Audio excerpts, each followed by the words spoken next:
क्षमा breaking Jain news.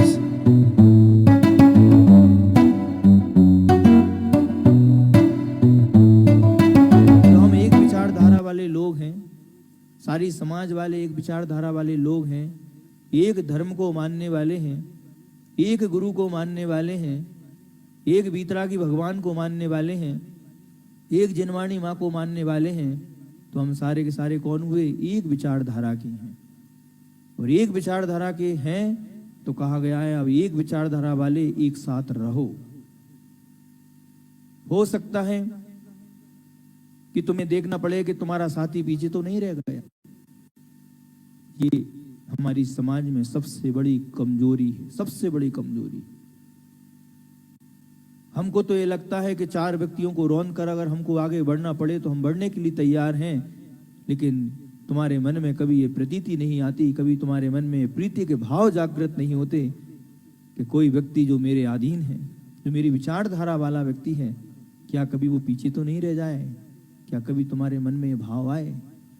यही तो भगवान महावीर स्वामी का संदेश है कि तुम अगर लगता है कि तुम शक्तिशाली हो तो तुम किसी व्यक्ति को शक्तिशाली बना दो, तभी तुम्हारा शक्तिशाली रहना सार्थक है। अगर तुम संपन्न हो तो तुम्हारे अधीन रहने वाला व्यक्ति को तुम संपन्न बना दो, तब तुम्हारी संपन्नता है। पूज्यवराचार्य मानतुंग महाराज ने भक्तामर जी बहुत अच्छा कहा, भगवान मैं आपकी भक्ति करने के लिए आ रहा हूं और आपकी भक्ति करने से मैं अगर आपके समान ना हो जाऊं तो आपका रहना क्या सार्थक है? जिस प्रकार एक कोई धनवान व्यक्ति होता है और धनवान व्यक्ति के अधीन अगर कोई दूसरा व्यक्ति धनवान ना हो जाए तो उस धनवान व्यक्ति का धनवान होना सार्थक नहीं।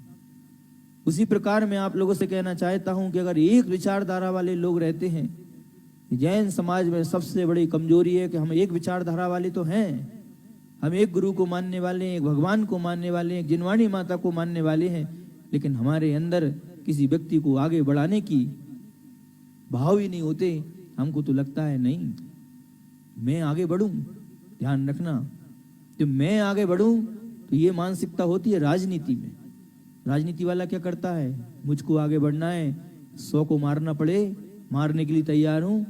आप लोगों ने इतिहास को उठाकर देखो, जो लोग जितनी ऊंचाइयों पर राजनीति पे गए, कितने सारे लोगों को निपटाया उन्होंने, तब वो राजनीति पे आगे बढ़ पाए हैं। ये राजनीति होती है, लेकिन धर्म नीति क्या कहती है? नहीं, धर्म नीति कहती है मैं तो आगे बढ़ूंगा, लेकिन मेरे साथ में तुझको भी आगे बढ़ा के लेके जाऊंगा। ये जैन दर्शन की ये असाधारण विशेषता है।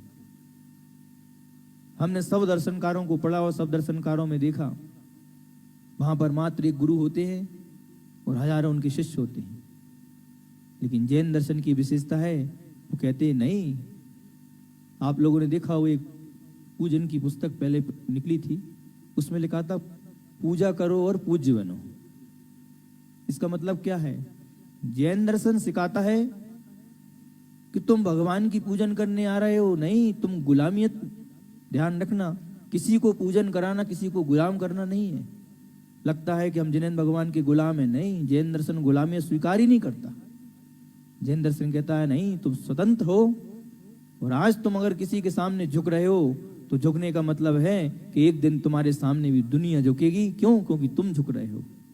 पहले तो हमारे लिए झुकना सीखना पड़ेगी, और झुकने के साथ में जब झुकना सीख जाओगे तो दुनिया तुम्हारे सामने अपने आप झुक जाएगी। अभी हम झुकना ही नहीं जानते। कहते ना, जो नमता है, जो नमता है वो परमात्मा को जमता है। जिस व्यक्ति में अगर नम्रता नहीं है तो कह दिया है परमात्मा भी उसको जमने वाला नहीं है। नम्र मृदु स्वभाव में, जब तक जीवन में मृदुता नहीं आएगी, स्वभाव उसका नर्म नहीं होगा, तो परमात्मा का निवास उसके हृदय में रह ही नहीं सकता, परमात्मा उसको प्राप्त हो ही नहीं सकता। हम जानते हैं, हम ये भी जानते हैं कि हो सकता है कि दूसरों को साथ लेने में तुम्हारी गति धीमी हो जाए, होती है। दूसरों को साथ लेने में हमारी गति धीमी हो सकती है, होती भी है। जैसे कोई बच्चा होता है, वो बच्चे को उंगली पकड़कर जब हम चलाया जाता है तो उंगली पकड़ते हुए बच्चे के साथ में हमको बच्चे की तरह ही चलना पड़ती है। चलते कि नहीं चलती? हो सकता है कि उसमें हम कम हो जाएं, धीमी हमारी चाल हो जाए, लेकिन ध्यान रखना, हम अकेले चलकर तेज तो चल सकते हैं, अकेले चलकर हम तेज तो चल सकते हैं, ये महत्वपूर्ण नहीं है। महत्वपूर्ण ये है कि सबके साथ में हम धीमे चले। कहते हैं अकेले चलना है तो तेज चलिए, अकेले चलना है तो तेज चलिए, और लंबा चलना है तो औरों के साथ चलिए। अब हमको ये विचार करना है क्या हमको अकेले चलना है क्या? कहने का तो रहता है कि मोक्ष मार्ग अकेले का है, पक्की बात। मोक्ष मार्ग अकेले का है, लेकिन मोक्ष मार्ग अकेले में नहीं है, किसी दो की आवश्यकता होती है इस मोक्ष मार्ग में चलने के लिए। बहुत सारे लोग कहते हैं कि मोक्ष मार्ग अकेले का है, कोई किसी का साथ नहीं है। नहीं है, बिल्कुल नहीं है किसी का साथ। आप लोग विचार करें, अगर कोई एकल बिहारी तुम्हारे महाराज तुम्हारे नगर में आए तो तुम्हारा उनके व्यवहार क्या होगा उनके प्रति? बताओ कैलाश जी, क्यों? मोक्ष मार्ग तो अकेले का है। महाराज भी कहते हैं मोक्ष मार्ग अकेले का है। हम भी मानते हैं कि मोक्ष मार्ग अकेले का तो है, लेकिन अकेले में दो की आवश्यकता होती है। इसलिए हमको अगर लंबा चलना है तो क्या करना पड़ेगी? सबके साथ में लेके चलना पड़ेगी, औरों को लेकर चलना पड़ेगी। भले हमारी रफ्तार कम है, लेकिन रफ्तार कम में हम रास्ता तय ना कर पाए, लेकिन रास्ता तय होगा हमारा। ये महत्वपूर्ण नहीं है कि हम अकेले चलकर तेज रास्ता तय करें, लेकिन हमको ये विचार करना है कि जो हमारे साथ में है, साधर्मी है, जिनको हम साधर्मी बोलते हैं। साधर्मी की परिभाषा क्या हुई? पहली बात तो साधर्मी की परिभाषा अपन को विस्तृत रूप से अगर जानना चाहते हैं कि साधर्मी किसको कहते हैं, तो इस तीन लोक में जितने जीव हैं वो हमारे साधर्मी हैं। जितने भी जीव हैं तीन लोक में, चाहे एक इंद्रिय से लेके पंचेंद्रिय तक, सारे के सारे कौन है? हमारे साधर्मी हैं। लेकिन जब और थोड़ा सा हम विचार करते हैं और थोड़ा नजदीक आते हैं, तो तीन लोक की अपेक्षा न लगाकर सिर्फ इतना लगा सकते हैं कि विश्व में जितने जीव हैं वो हमारे कौन हैं? साधर्मी भाई बहन, कोई भी हो भले। लेकिन अब थोड़ा सा अगर और आते हैं तो विश्व की अपेक्षा अगर लगाते हैं तो अपन लगा सकते हैं भारत की अपेक्षा, कि भारत में जितने लोग रहने वाले हैं वो कौन है हमारे लिए? साधर्मी है, चाहे वो एक इंद्रिय हो चाहे कोई भी हो। जो एक इंद्रिय, दो इंद्रिय, तीन इंद्रिय, चार इंद्रिय जीव हैं हमारे लिए, जो दिखने में आते हैं, कभी कभी उनको हम हे दृष्टि से देख लेते हैं। ध्यान रखना, वो जीव जो हैं उनसे हमारा कोई ना कोई संबंध था, है और आगे भी संबंध रहेगा। हम लोग वर्तमान की पर्यायों को देखकर प्रसन्न होते हैं, वर्तमान की पर्यायों को देख को आनंदित मनाते हैं। वर्तमान की पर्यायों को नहीं देखना, भूत और भविष्य की पर्यायों को भी देख लो एक बार। जैन दर्शन क्या कहता है? प्राणी मात्र के लिए दया के भाव रखता है जैन दर्शन। मात्र मेरे बच्चे के प्रति दया के भाव नहीं रखता कि मैं सोचूं मेरे बच्चे के प्रति दया के भाव है। अपने बच्चे के प्रति सब दया के भाव रखते हैं, लेकिन प्राणी मात्र के प्रति दया के भाव रखता है तो वो कहते हैं वो है मात्र एक दुनिया का जैन दर्शन। जैन दर्शन ये नहीं कहता कि पानी छान कर रहो, पानी छानने की बात नहीं करता जैन दर्शन। पानी तो और भी संप्रदाय में बहुत सारे लोग पानी छान कर पीते हैं। कोई धूली मिट्टी को छानने के लिए पानी छानता है, कोई जीव आदि ना आ जाए, मच्छर आदि ना आ जाए, उसको छानने के लिए पानी छानता है। लेकिन जैन दर्शन ये कहता है कि हम पानी छानने का महत्व जैन दर्शन में नहीं है। जैन दर्शन में महत्व है जीवाणी का महत्व, जिन जीवों के प्रति दया के भाव है या नहीं है हमारे। आप लोग विचार करो कि हमारे जो छोटे छोटे से जीव हैं जो दिखने में नहीं आते, उन जीवों के प्रति तुम्हारे भाव क्या है? हो सकता है कि वही जीव आगे चल के तुम्हारा पुत्र बन जाए, तुम्हारा पति बन जाए। हो सकता है वही जीव तुम्हारा था, वही तो तुम्हारा बेटा होगा, वही तो पुत्र होगा। कितने सारे उदाहरण हम वर्तमान योग में पढ़ते हैं, कथाओं के माध्यम से कितनी सारी चीजों को पढ़ते हैं। मात्र कुछ नहीं है, ये सब रिसाइकलिंग चल रहा है। संख्या उतनी है, निर्धारित है। कई बार हमने यहाँ से प्रवचन किए और आप लोगों ने सुने, ये कोई नई घटनाएं नहीं है। कई बार ऐसी घटनाएं हम लोगों के साथ में घट चुकी हैं। आप लोग कभी कभी विचार करते होंगे कि यार ये चीज़ तो मैंने देखी नहीं है, लेकिन ऐसा अनुभूति हो रही है कि कई बार ये चीज़ों को मैं अनुभव कर चुका हूँ। ये कोई नई घटनाएं नहीं है हमारी। इसलिए हमारे लिए समझना है कि हम अपने परिवार के, अपने साधारण व्यक्ति को किनारा कर कर, व्यतीत छोड़कर हम अपनी यात्रा पूरी नहीं कर सकते। क्या उसे छूटे हुए परिवार की याद नहीं आती क्या? आपका कोई परिवार अगर छूट जाए, कोई बच्चा अगर चला जाए, अभी 2-4 दिन पहले घटना घटी, दुख नहीं होता क्या? लगता है। पूरी समाज को क्षोभ था, पूरी समाज को दुख था। एक नन्ना मुन्ना बालक जो थोड़ी देर पहले तो यहाँ पर खेल रहा था, मुनि महाराजों के पास में था, और थोड़ी देर बाद वो हमारे बीच से चला गया। दुख होता है, लेकिन वो दुख हमारे लिए अपना था, या जिसको हम जानते थे, या मेरा पुत्र था, इसलिए दुख है हमारे लिए। आप लोग सुबह सुबह चाय के साथ में वो पेपर या न्यूज़ पढ़ते हुए, सुनते हुए कितनी सारी घटनाएं घट लेते हैं। बताओ तुम्हारे मन में क्या संवेदनाएं रहती हैं? मात्र थोड़ी देर के लिए रहती है, बहुत गलत हुआ। इसके बाद क्या करते रहते हो? क्या चाय की चुस्कियां लेना बंद किया कि तुमने? मर चुकी है हमारी संवेदनाएं।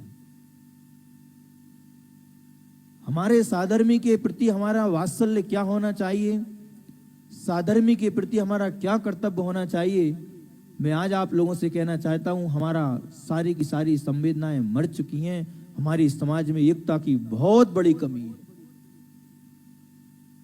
अगर समाज में कभी कोई ऐसी घटना दुर्घटना घटती है और किसी ने अगर आह्वान किया है, तो मैं तुम्हारी समाज की दुकानें बंद करके वहां पर पहुंच जाना चाहिए। सही और गलत तो बाद में देखेंगे हम, क्योंकि समाज का आह्वान हुआ है हमारे लिए। छोटी मोटी समाज नहीं है, ध्यान रखना। ये समाज अगर किसी को जिता नहीं सकती तो हराने में सक्षम है समाज हमारी, ध्यान रखना। छोटी समाज नहीं है हमारी। सबसे बड़ी समाज में हमारी कमी है कि हम अपने व्यक्ति के प्रति, हमारे लिए प्रेम और करुणा नहीं है। अरे बाजू वाले की दुकान में अगर कोई समस्या हो जाती तो हम दुकान बंद कर उसके साथ में चले जाते हैं, लेकिन अपने साथ में अगर किसी व्यक्ति के साथ में कोई घटना घटती है तो अपन लोग नहीं जाते। कौन चक्कर में फंसे, कौन चक्कर में फंसे? ये हमारी सबसे बड़ी कमजोरी, वीक पॉइंट है। इसका घाटा आज नहीं तो आगे तुम लोगों के लिए भुगतना पड़ेगा इसके लिए। अगर हमारी समाज अगर संगठित नहीं हो पाई, एक नहीं हो पाई, एक छत के नीचे नहीं रह पाई, तो ध्यान रखना ज्यादा समय बचने वाला नहीं है विलुप्त होने के लिए। आप लोगों के लिए आवश्यकता पड़ती है, आह्वान होता है, तो सारी समाज का कर्तव्य होता है। जब महिलाओं के लिए अगर आह्वान किया जाए तो महिलाओं को एकत्रित होना है, और जब पुरुषों के लिए आवाज लगाई जाए तो सारी की सारी एक साथ। आपकी समाज में भी, आपके नगर में भी और भी बहुत सारे संप्रदाय रहते हैं। आप लोग उनके पास आकर हम लोगों से तारीफ तो करते हो, महाराज जी एकता तो इनमें होना चाहिए। थोड़ी शर्म करो। जिनकी तुम तारीफ कर रहे हो, क्या उनको फॉलो नहीं कर सकते क्या? उनकी अच्छाइयों को हम फॉलो नहीं कर सकते क्या? दूसरों की तारीफ करना तो हमको, अरे तुम भी ऐसा काम करो कि दूसरे लोग तुम्हारी तारीफ करें। अरे समाज हो तो जैन समाज जैसी समाज हो। दुख होता है कि जब समाज के लोग अगर आह्वान हमारी समाज से ही करते हैं, हम दूसरों के लिए तो चले जाते हैं लेकिन अपने लिए नहीं जाते। हम लोग स्वार्थी हो चुके हैं, सेल्फिश हो चुके हैं, हम मतलबी हो चुके हैं। हम सिर्फ मात्र अपना चाहते हैं। अरे वही घटना अगर अपने परिवार में घटती है तो समाज को दोष देते हो, समाज को दोष देते हो। समाज ने क्या किया है मेरे लिए? अरे तुमने समाज के लिए क्या किया बताओ? गिरवान में झांक कर देखो, अपनी गिरवान में झांक कर कि तुमने समाज के लिए क्या किया है। समाज से अगर तुम अपेक्षा करना चाहते हो तो समाज के प्रति तुम्हारे क्या दायित्व हैं, समाज के प्रति हमारे क्या कर्तव्य हैं, वो हमको करना पड़ेगी। हम अगर किसी से उम्मीद चाहते हैं तो आपको भी किसी की उम्मीद बनकर पहुंचना पड़ेगी। वो नहीं तो फिर समाज से उम्मीद करना बंद कर दें, समाज से सहयोग लेना बंद कर दें। बहुत सारे ऐसे लोग हैं। राजस्थान में थे हम लोग, एक व्यक्ति के लिए अशोक जी ने पढ़ाया, वो बहुत बड़ा अधिकारी बन गया, अच्छा पैकेज हो गया उसका। वो जब उसका छोटा भाई था तो उसके छोटे भाई के लिए पढ़ाने की बात आई तो फिर भी अशोक जी के पास भेज दिया। तो अशोक जी ने उससे कहा, भाई मैं तो इतने सारे बच्चों को पढ़ाता हूँ, वो तेरे को भी पढ़ाया है, आज तू इतने बड़े पैकेज पे पहुंच गया है, क्या तू अपने भाई को नहीं पढ़ा सकता क्या? तू अपने भाई को नहीं पढ़ा सकता क्या? मैं तो पढ़ा दूंगा, लेकिन कर्तव्य क्या है तेरा? हमारे कर्तव्य क्या है समाज के प्रति? समाज के प्रति हमारे दायित्व क्या है हम भूल चुके हैं। बस मात्र हम अपने में लगे हुए हैं। हम अपना परिवार है, हमारा दोस्त है, हमारा रिश्तेदार है, हमारे नाते हैं, अरे चलो ठीक है। दूसरे जीवों की तुम करुणा तुम्हारे अंदर ना हो, लेकिन अपने जीवों के प्रति, अपने साधर्मी के प्रति तुम्हारे दया के भाव और करुणा के भाव होना चाहिए। एक दूसरों के प्रति हमारे क्या कर्तव्य हैं, एक दूसरे के प्रति हमारी क्या जिम्मेदारी है, इन जिम्मेदारियों को बंधुओं जब तक तुम नहीं समझोगे तब तक तुम जैन धर्म की विशेषता को नहीं समझ पाओगे, जैन धर्म को नहीं समझ पाओगे। हमारा जैन दर्शन इतना विस्तृत है, इतना विस्तृत है जैन दर्शन कि जिसने अगर जैन दर्शन को समझ लिया बंधुओं, उसका संसार बहुत छोटा हो जाएगा। अभी हमारा संसार बहुत बड़ा है। क्यों? क्योंकि हम समझ ही नहीं पाए। हम उस परिवार की याद तो करते हैं, करना भी चाहिए, दुख तो होता है हमारे लिए। जिस प्रकार अपन सफर कर रहे हैं और ट्रेन में बैठे हुए हैं, और ट्रेन में बैठने के बाद अगर कोई हमारा रिश्तेदार, सगा संबंधी बेटा ट्रेन से उतरकर कुछ वस्तु को लेने के लिए जाता है और ट्रेन अगर चल देती है और रफ्तार पकड़ लेती है, तो बताओ कितना दुख होता है हमारे लिए, कितनी तकलीफ होती है हमारे लिए। क्या होगा, होगा कि नहीं होगा, मिलेगा कि नहीं मिलेगा, हमारा पूरा ध्यान उसके ऊपर आकर्षित हो जाता है। हमारे पास से क्या निकल रही हैं, कितनी स्टेशन निकल गई, कितनी सामान कोई चोरी करके ले भी जा रहा है, तब भी हमारा उपयोग कहाँ रहता है, वहां पर उपयोग रहता है, रहना भी चाहिए। ये है संसार मार्ग। संसार मार्ग की अपेक्षा ये प्रशस्त ध्यान है, लेकिन मोक्ष मार्ग की अपेक्षा से क्या है, अप्रशस्त है। मोक्ष मार्ग तो कहता है नहीं, राग नहीं करना किसी से, राग करोगे तो ये राग तुम्हारे लिए अप्रशस्त राग में कहलाएगी। लेकिन संसार मार्ग है, संसार में व्यक्ति रहता है तो संसार में तो उसके लिए क्या है, ये प्रशस्त मार्ग है। मोक्ष मार्ग में मोहजन अप्रशस्त राग तो हो सकता है, लेकिन साधर्मियों के प्रति ये हमारे लिए कौन सा राग है, प्रशस्त राग है। ये अप्रशस्त राग नहीं हो सकता, ये तो उसके लिए प्रशस्त राग ही होता है। इसलिए कहते हैं राग से रहित मंजिल तो हो सकती है, लेकिन मार्ग नहीं हो सकता। राग से रहित मंजिल तो हो सकती है, लेकिन मार्ग नहीं हो सकता। नहीं तो तुम चल नहीं पाओगे। एक व्यक्ति का तुम्हारे लिए सहारा लेना ही पड़ेगी।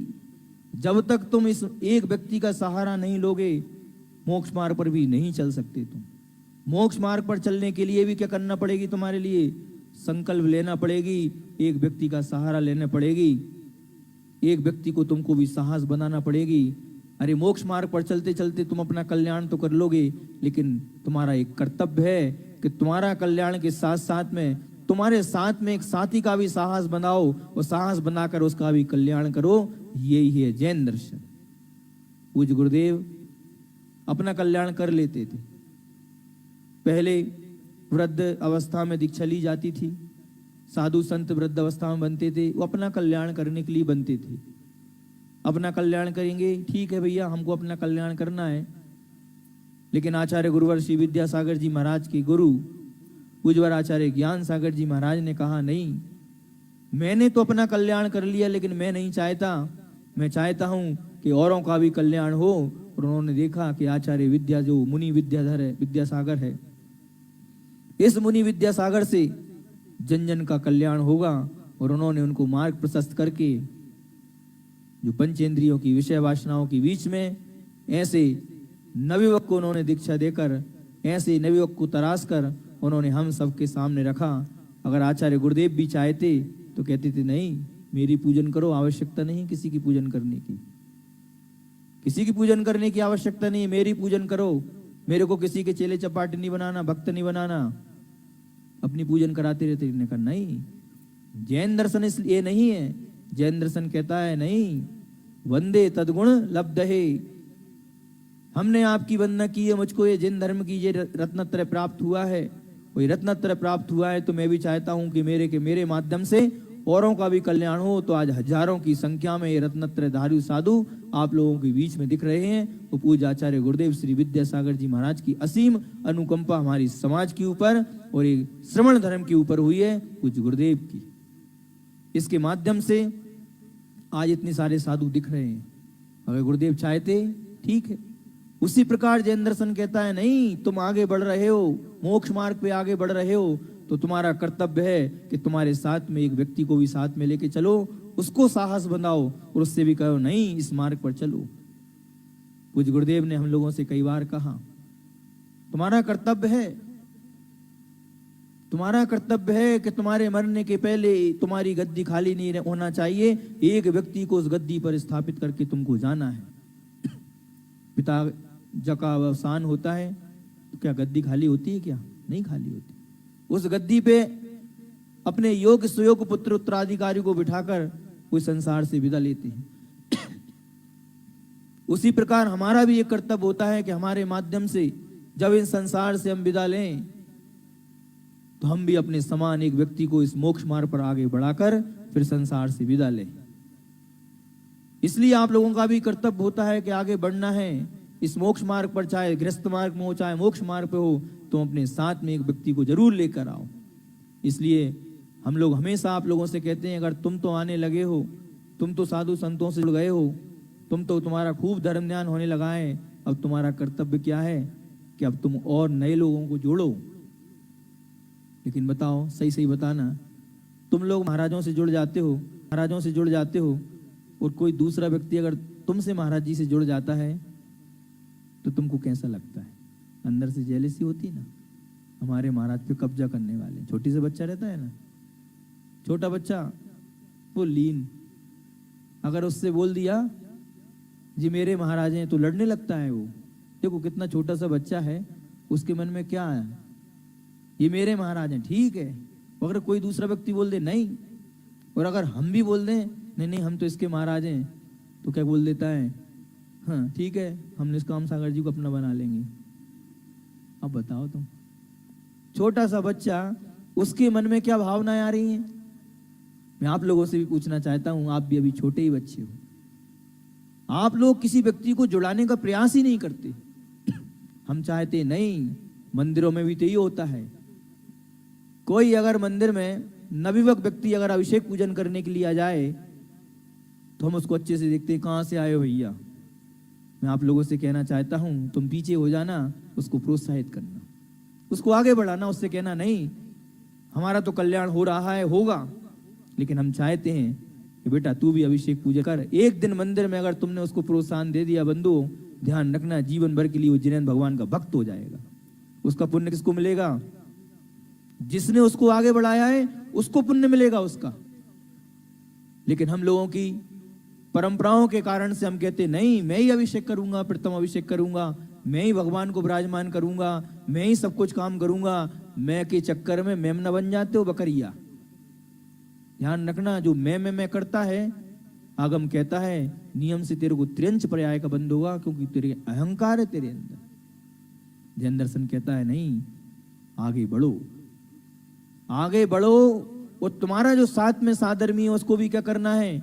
आगे बढ़ाओ, आगे बढ़ाओ। अपना कल्याण तो करना ही है, अपने कल्याण के साथ साथ में क्या करना है? अब तेरा कर्तव्य है। मैं जितने भी पुजारी लोग हैं उन लोगों से कहना चाहता हूं, अब तुम्हारा कर्तव्य है कि तुम अपने साथ में एक एक नए व्यक्ति को लेकर मंदिर में पूजन अभिषेक करने के लिए लेके आओ। कि बेटा मैं तो चला जाऊंगा, मेरा कभी कोई भरोसा नहीं है, मैं चाहता हूं कि तू इस परंपरा को आगे स्वीकार करो। तुम बच्चों के लिए धन की वसीयत तो देते हो बंधुओं, लेकिन मैं कहता हूं बच्चों को धन की वसीयत तो दो, मना नहीं कर रहा हूं, लेकिन बच्चों से संकल्प लो कि बेटा धन की वसीयत तो तेरे को धर्म दूंगा, तब तू धर्म की वसीयत को स्वीकार करेगा, तब तेरे लिए मैं धन की वसीयत दूंगा। मैं कोई ऐसा माता पिता है जो अपने बच्चों को ऐसे संस्कार देता हो? तुम कहते तो हो अपने बच्चों से कि बेटा विदेश जाना पढ़ने के लिए, इंजीनियर बनना, कलेक्टर बनना, एसपी बनना, जो दुनिया भर के, लेकिन क्या कभी तुमने अपने बच्चों को कहा है कि बेटा धन की वसीयत के पहले तेरी धन पर नजर तो जा रही है, धन पर तेरी नजर तो जा रही है, मैं धन दूंगा तेरे लिए क्योंकि तेरा ही तो है ये धन, लेकिन धन तब दूंगा तब तुम धर्म की वसीयत को स्वीकार करोगे, श्रावक के षट आवश्यों को पालन करोगे, जिनेंद्र भगवान का अभिषेक करोगे, जिनेंद्र भगवान की पूजन करोगे, तब तेरे लिए मैं धन दूंगा। और नहीं तो पोटली बांध के गंगा जी में सरा देना, मत देना उसके लिए। बिल्कुल मत देना उसके लिए। और ध्यान रखना, अगर तुमने धर्म नहीं दिया और धन दिया तो ध्यान रखना उसका तो जो हो सो हो, तो तुम्हारा जरूर नियम से दुर्गति होगी। क्यों? क्योंकि तुम्हारे अधीन वो व्यक्ति था, इसलिए कहा जाता है, 8 वर्ष तक अगर बच्चा जो भी अपराध करता है उसका दोष किसको लगता है? माता पिता को। ना समझ है, वो जानता नहीं है। और 8 वर्ष के बाद वो जाने, उसका काम जाने। लेकिन 8 वर्ष के अगर तुमने बच्चों को संस्कार दे दिए, ध्यान रखना जीवन में कभी वो चोर लुटेरा डाकू नहीं बनेगा। 8 वर्ष का बच्चा जैसे ही हो, सबसे पहले भगवान का अभिषेक करने के लिए लोटा थमा देना उसके हाथ में। जैसे ही 8 वर्ष का होता है उसके लिए लोटा थमा देना, बेटा हमारे धर्म की परंपरा है, हमारे कुल की परंपरा है, अब तू योग्य हो चुका है, 8 वर्ष का हो चुका है, अब तेरा हित है तेरे हाथ में है, अच्छा बुरा तेरे हाथ में, पाप पुण्य तेरे हाथ में। अभी तक तूने जो कुछ किया मैंने अपने ऊपर स्वीकार कर लिया, लेकिन अब जो तू अच्छा करेगा वो किसके लिए करेगा? तू अपने लिए करेगा। इसलिए जा, जिनेंद्र भगवान की एक कुल परंपरा है, हमारी धर्म परंपरा है, ये हमारी परिवार की परंपरा है। हम बहुत सारे परंपराओं के दुहाएं तो दे देते हैं समाज में, लेकिन क्या कभी अपने बच्चों के लिए परंपरा और बताई तुमने कि जो हमारी धर्म परंपरा है, हमारी कुल परंपरा है कि जैसे ही 8 वर्ष अंतर मुहूर्त के बाद बच्चा होता है, बड़ा होगा, योग्य होगा, सम्यक तो धारण करने का अधिकारी होगा, मुनि बनने का अधिकारी होगा, उससे कह दिया बेटा अब तेरे लिए क्या करना है? जिनेंद्र भगवान का अभिषेक करना है, जा। वो जिनेंद्र भगवान का अभिषेक करने बेटा कह दिया, अब ये लोटा हाथ में ले लिया है, अब ये लोटा नीचे कभी जीवन में मत रखना। और जिस बच्चे ने जिनेंद्र भगवान के अभिषेक के लिए अगर एक कलसा पकड़ लिया, ध्यान रखना वो बच्चे के जीवन में कभी बोतल नहीं उठेगी, ये गारंटी है। जिनेंद्र भगवान का अतिशय है हमारे लिए। अगर तुम अपने बच्चे के लिए शराबी बनाना चाहते हो, जुगाड़ी बनाना चाहते हो, कबाड़ी बनाना चाहते हो, मत कराओ अभिषेक, मत लाओ धर्म में। नहीं महाराज, अपने बच्चे के लिए तो हम बहुत ऊंचाइयों पे पहुंचाना चाहते हैं, तो बस पहुंचाना चाहते हो तो कह दिया धर्म में लगा दो, उसको धन की वसीयत की जगह धर्म की वसीयत दे दो। और जिसके पास में धर्म की वसीयत आ गई बंधुओं, तो धन तो अपने आप आ जाएगा। क्यों? क्योंकि धर्म से ही तो धन आता है। अरे धन की वसीयत दे दी और उसके जीवन में धन नहीं है, तो दिया हुआ धन क्या हो जाएगा? क्योला हो जाएगा। सुकृत पुण्य और अकृत पुण्य की कथाओं को सुनो तुम लोग, क्या था ये? सब कुछ था, लेकिन पुण्य नहीं था, धर्म नहीं था।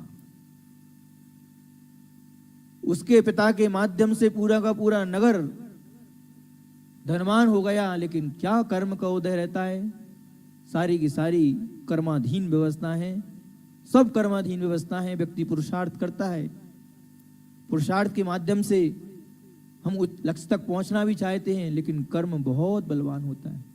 लेकिन पुरुषार्थ अगर व्यक्ति सही दिशा की ओर करता है तो हम कर्म को भी परास्त कर सकते हैं। ऐसा ही नहीं है कि कर्म ही सब कुछ करता है, और ऐसा भी नहीं है कि पुरुषार्थ भी सब कुछ करता है। दोनों अपने आप में, लेकिन व्यक्ति अगर सही दिशा की ओर पुरुषार्थ करता है तो अपने लक्ष्य तक जरूर पहुंचता है।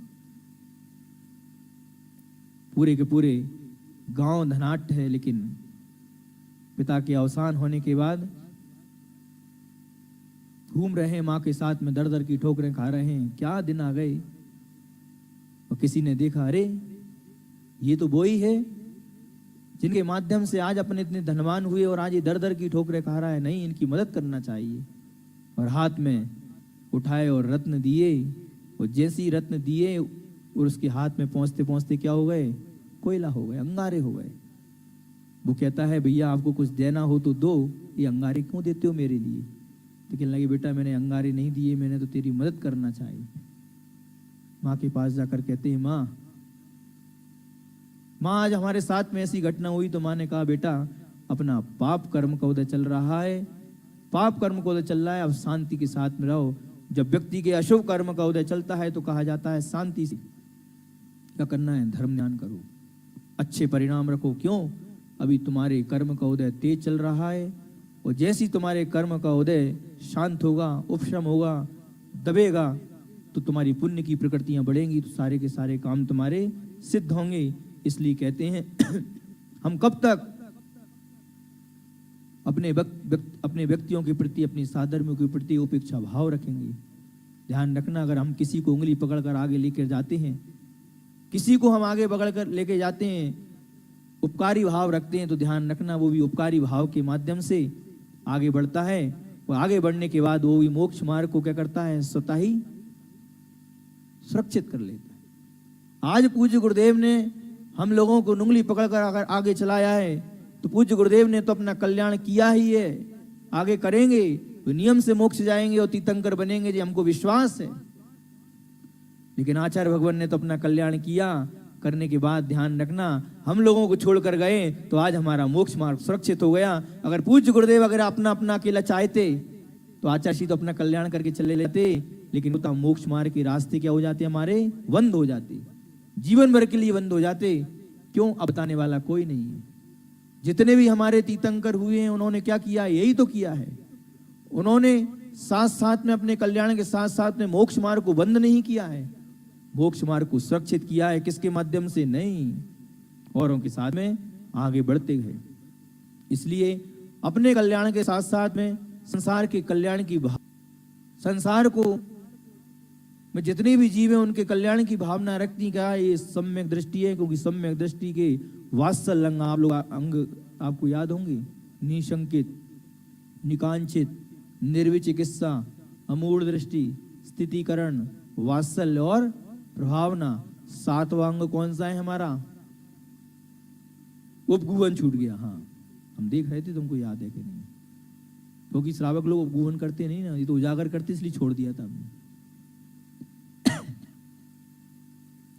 क्या है ये वात्सल्य? क्या है साधर्मी के प्रति? मैं वही पूछना चाहता हूं, आपका वात्सल्य क्या है एक दूसरों के प्रति? प्रारंभ में मैंने किया, एक दूसरों के प्रति हमारा वात्सल्य नहीं है। अरे घर परिवार में वात्सल्य नहीं है, अरे बाजू वाले पड़ोसी से तो हम अच्छे से बात करते हैं, लेकिन हम अपने घर परिवार में लोगों से अच्छी बात नहीं करते। घर परिवार में दीवाल है, उसके बावजूद भी अच्छे से बात करते हैं, लेकिन घर में दीवाल न होने के कारण भी हमने मन की दीवाल बना रखी है, अच्छे से बात नहीं करते। एक दूसरों के प्रति हमारे वात्सल्य भाव है ही नहीं। मैं सारी समाज से कहना चाहता हूं, संगठित हो। एकता कलौ बलम। इस कलिकाल में अगर कोई चीज है तो एकता है। ध्यान रखना, अगर तुम लोग बिखर गए तो क्या होगा, खत्म हो जाएगा तुम्हारा। तुमको एक साथ रहना है, एक मंच के नीचे रहना है। अगर समाज ने निर्धारित करके अगर कोई आह्वान किया है तो सारी समाज को क्या करना है, एक छत के नीचे कुछ भी नहीं, ना व्यापार देखना है, ना कुछ देखना है। शिक्षाएं लो दूसरे लोगों से, दूसरे लोगों से शिक्षाएं लो कि आज दूसरे लोग का उदाहरण आप लोग देते हो। देखने के साथ कभी कभी अपने जीवन में ऐसा काम करो, तुम भी उदाहरण करो।